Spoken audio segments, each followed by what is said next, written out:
बिलासपुर में जल्द बढ़ेंगे इलेक्ट्रॉनिक्स गाड़ियों के लिए ई चार्जिंग पॉइंट। लगातार शहर में ई रिक्शा बढ़ते ही जा रही, इसके साथ ही ई बाइक की संख्या भी बढ़ रही है। एक तरह से जितने ई वाहन बढ़ेंगे उतना ही पर्यावरण संतुलित होगी। इन्हीं बातों को ध्यान में रखकर शहर में ई रिक्शा चार्जिंग पॉइंट बढ़ाने पर जोर दिया जा रहा है। स्मार्ट सिटी प्रोजेक्ट लिमिटेड के तहत पहले ही शहर के पहले स्मार्ट रोड में ई रिक्शा चार्जिंग पॉइंट की सुविधा दी गई है। वहीं अब शहर में भी ई चार्जिंग पॉइंट बढ़ाने के लिए जगह तलाशा जा रहा है। आने वाले कुछ महीनों में शहर के कई प्रमुख स्थानों में आपको ई चार्जिंग पॉइंट की सुविधा मिलने लगेगी।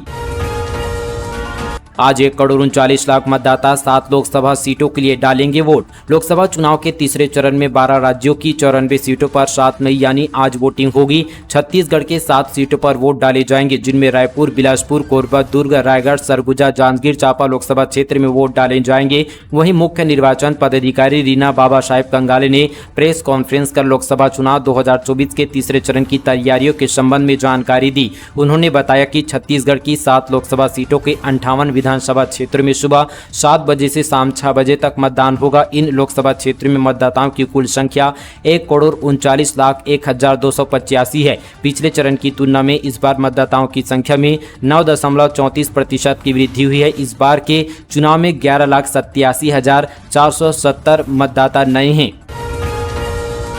दुर्ग वायुसेना के कर्मचारी से 6 लाख की ऑनलाइन ठगी। हर लाइक में 50 रुपये पाने के लालच में धोखाधड़ी, टेलीग्राम से जाल में फंसा। छत्तीसगढ़ के दुर्ग जिले में एक वायुसेना कर्मी ऑनलाइन ठगी का शिकार हो गया है। छुट्टियों पर घर आए सैनिक को टेलीग्राम के जरिए ठगी का शिकार बनाया गया। ठग ने उसे पहले लिंक में लाइक करने का टास्क दिया और हर लाइक के पीछे 50 रुपये दिए। इसके बाद उससे यहाँ पर 6 लाख रुपये की ठगी कर ली। पूरा मामला जामुल थाना क्षेत्र का है।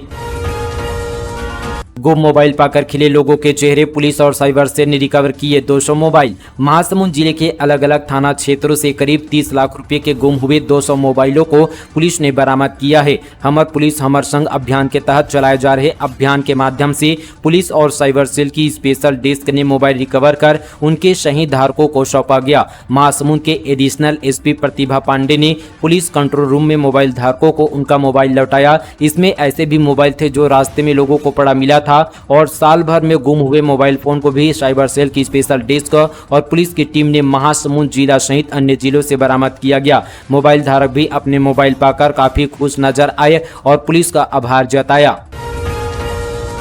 खैरागढ़ के पिंडरी कला में नवीन पुलिस लाइन का विरोध। चारागाह के रूप में जमीन करते हैं उपयोग। ग्रामीण बोले मवेशियों के चारागाह में आएगी दिक्कत। खैरागढ़ के पिंडरी कला में बन रही नवीन पुलिस लाइन के विरोध में गांव के ग्रामीण जिला कार्यालय खैरागढ़ पहुंचे। ग्रामीणों का कहना है कि जिस भूमि पर पुलिस लाइन बनाना है उस भूमि को ग्रामीण अपने चारागाह के रूप में उपयोग करते हैं। पुलिस लाइन बनने से गाँव के मवेशियों के चारागाह में दिक्कत आएगी। दरअसल जिला खैरागढ़ छुईखदान गंडे को बने लगभग 2 साल होने जा रहा है, लेकिन जिले की बुनियादी संरचना और साथ ही विभिन्न सरकारी कामकाजी कार्यालयों का निर्माण अभी तक यहां पर पूरा नहीं हो पाया है। स्थानीय पॉलिटेक्निक कॉलेज के भवन को जिला कार्यालय के रूप में उपयोग किया जा रहा है। वहीं पुलिस अधीक्षक कार्यालय भी डाइट के भवन में संचालित है।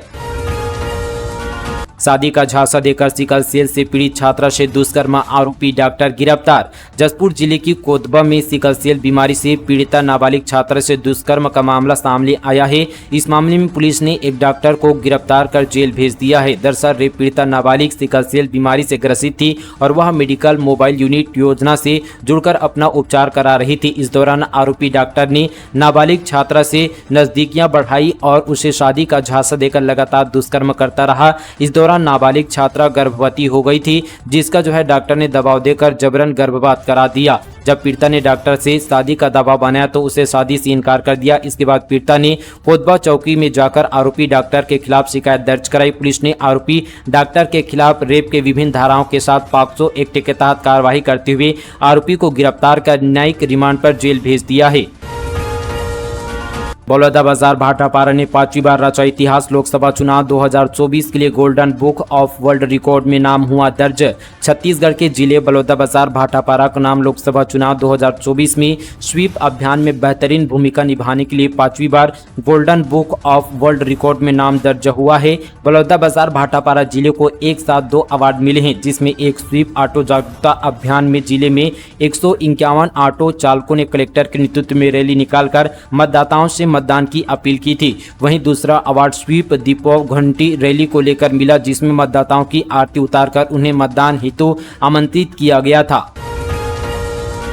आत्मानंद स्कूल होंगे पीएम श्री। पूर्ववर्ती कांग्रेस सरकार की बड़ी योजना में बदलाव की तैयारी। प्रदेश में कांग्रेस सरकार की महत्वाकांक्षी स्वामी आत्मानंद स्कूल योजना बदलने जा रही है। बदलाव के तहत आत्मानंद स्कूलों को पीएम श्री योजना में लाकर संचालित किया जाएगा। इन स्कूलों में स्वामी आत्मानंद योजना की तरह ही अंग्रेजी माध्यम में पढ़ाई कराई जाएगी। पहले चरण में राज्य के 311 स्कूलों की जानकारी केंद्र सरकार को भेजी जा रही है। इसके बाद यहां पर बाकी आत्मानंद स्कूलों को दूसरे चरण में शामिल किया जाएगा। पिछली सरकार में जिन स्कूलों का इंफ्रास्ट्रक्चर डेवलप किया जा चुका है, उसके अलावा बाकी का काम अब यहाँ पर पीएम श्री योजना के तहत किया जाएगा। भूपेश बघेल सरकार में Swami Atmanand English medium school खोले गए थे। इन स्कूलों में बेहतर इंफ्रास्ट्रक्चर के साथ इंग्लिश मीडियम की शिक्षकों की नियुक्ति की गई थी। हर जिले में कलेक्टर के अधीन समिति यहाँ पर इन स्कूलों का संचालन करती थी। इस दौरान बड़े पैमाने पर भ्रष्टाचार के आरोप भी सामने आए थे। भाजपा सरकार बनने के बाद स्कूल शिक्षा मंत्री बृजमोहन अग्रवाल ने कलेक्टर के बजाय स्कूल शिक्षा विभाग द्वारा इन स्कूलों का संचालन करने की बात कही थी।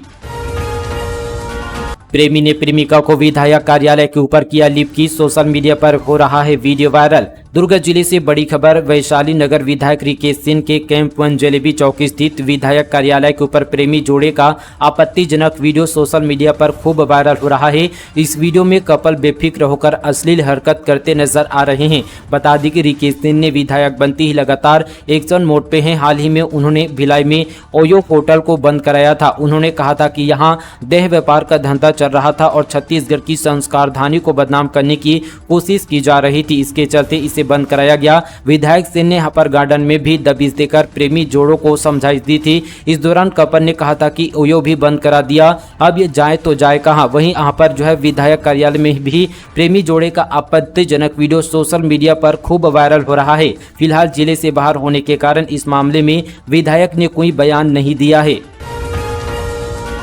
कम नहीं हो रही है पूर्व आईएएस अनिल टुटेजा की मुश्किलें। 14 दिन के लिए न्यायिक हिरासत में भेजा गया जेल। छत्तीसगढ़ शराब घोटाले को लेकर एसीबी और ईओडब्ल्यू लगातार कार्रवाई कर रही है।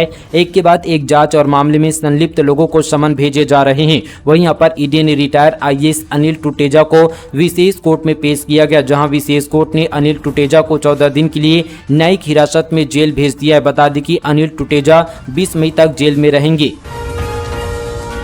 जग्गी हत्याकांड के 3 दोषियों ने किया सरेंडर। राजू भदौरिया, धर्मेंद्र और रवि सिंह शामिल। 21 साल पहले गोली मारकर की गई थी हत्या। एनसीपी नेता रामअवतार जग्गी मर्डर केस में आरोपी राजू भदौरिया, धर्मेंद्र उर्फ लल्लन और रवि सिंह ने बीते दिन रायपुर कोर्ट में सरेंडर कर दिया है। भिंड से अपने अधिवक्ता और परिजनों के साथ तीनों यहाँ पर दोषी सरेंडर करने पहुंचे थे। इस मामले में शूटर चिमन सिंह और विनोद राठौर समेत अब तक 10 दोषियों ने कोर्ट में सरेंडर किया है।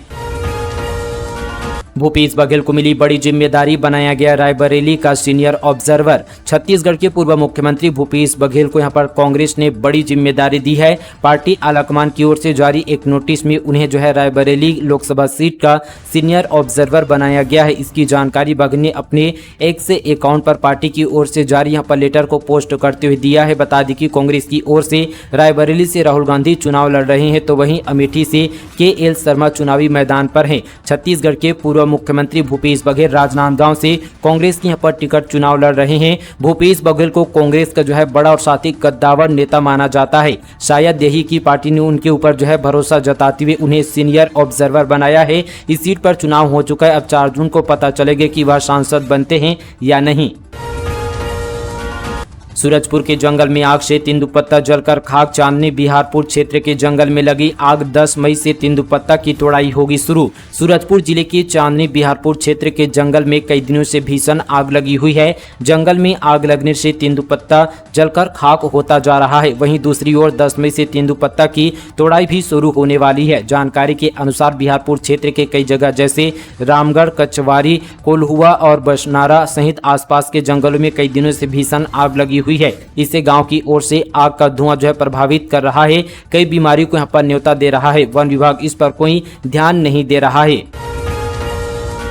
भूपेश बघेल के इशारे पर हुई मेरे साथ घटना। प्रियंका गांधी के इशारे पर काम करते हैं पूर्व सीएम राधिका खेड़ा ने खोल दी पोल। कांग्रेस पार्टी से इस्तीफा देने के बाद राधिका खेड़ा ने प्रेस कॉन्फ्रेंस कर कई कांग्रेसी नेताओं को लेकर सनसनीखेज खुलासा किया है। राधिका खेड़ा ने छत्तीसगढ़ के पूर्व सीएम भूपेश बघेल, दीपक बैज, प्रवक्ता सुनील आनंद शुक्ला ही नहीं, प्रियंका और राहुल गांधी पर भी कई गंभीर आरोप लगाए हैं। राधिका ने एक बड़ा खुलासा करते हुए कहा कि राहुल गांधी की यात्रा के दौरान कोरबा में उनसे पूछा गया कि क्या वह शराब पीती है। साथ ही उनका दरवाजा भी बार बार खटखटाया गया। उन्होंने कहा कि ये सब पूर्व सीएम भूपेश बघेल के इशारे पर होता रहा और वो प्रियंका गांधी के इशारे पर काम करते हैं।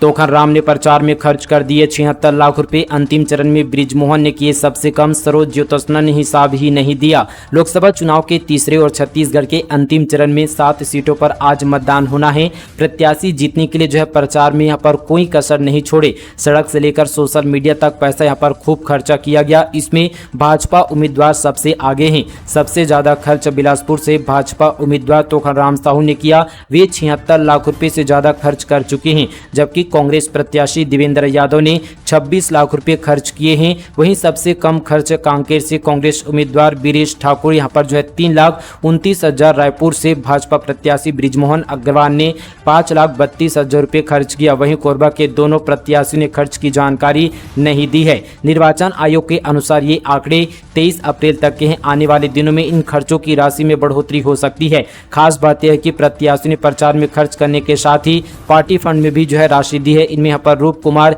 चौधरी और साथी तोखन राम साहू भी शामिल है। निर्वाचन आयोग के अधिकारियों के मुताबिक लोकसभा चुनाव में प्रचार प्रसार के लिए 90 लाख रुपए खर्च सीमा तय की गई थी। हालांकि पार्टी कितना खर्च कर सकती है, इनकी कोई यहाँ पर सीमा नहीं है। लोकसभा चुनाव में प्रत्याशियों के लिए खर्च की सीमा को आयोग समय समय पर बढ़ाता रहता है। साल 2019 में यह लिमिट 70 लाख रुपए थी।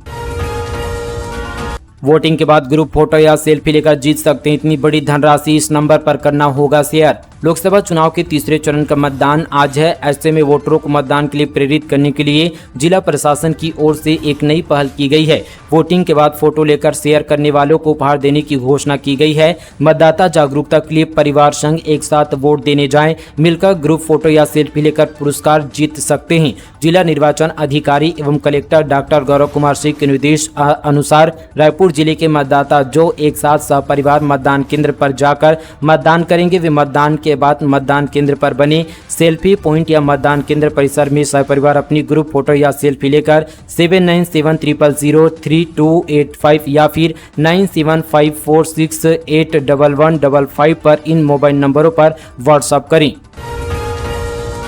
7 समंदर पार से एनआरआई पहुंचा प्रधानमंत्री का प्रचार करने। भिलाई में पिछले 1 महीने से है संतोष तिवारी, कहा चौकीदार शेर हैं। प्रधानमंत्री मोदी का प्रचार करने 7 समंदर पार से उनका एनआरआई फैन प्रचार करने भिलाई पहुंचा है। पिछले 1 महीने से अपना करोड़ों का कारोबार छोड़कर प्रचार कर रहा है। उसने बताया कि लोकसभा चुनाव के लिए 50 एनआरआई की टीम देश में पीएम मोदी का प्रचार करने आई है। संतोष के मुताबिक भारत का चौकीदार शेर है एनआरआई संतोष तिवारी। 42 डिग्री तापमान में सिर पर भगवा गमछा और हाथों में मोदी के पक्ष में मतदान करने की अपील करने वाली यहाँ पर तख्ती लेकर प्रचार कर रहा था। युवक ने अपना परिचय यहाँ पर श्री राम की गिलहरी के रूप में बताया। उसका कहना है कि जिस तरह से एक छोटी सी गिलहरी ने समुद्र पर सेतु बनाने के लिए श्री राम की मदद की थी, उसी तरह वे मोदी सरकार बनाने में अपनी सहभागिता दे रहा है। संतोष तिवारी का जन्म भिलाई में हुआ और साथ ही पढ़ाई करने के बाद उसका व्यापार विदेश में हो गया। वे काफी सालों से अफ्रीका और दुबई में रहकर बिजनेस करता है। उसके मुताबिक हर किसी का अपने राष्ट्र, देश और साथ ही धर्म के प्रति दायित्व होता है। इसी तरह से वो भी लोगों को वोटिंग के लिए जागरूक कर रहे हैं।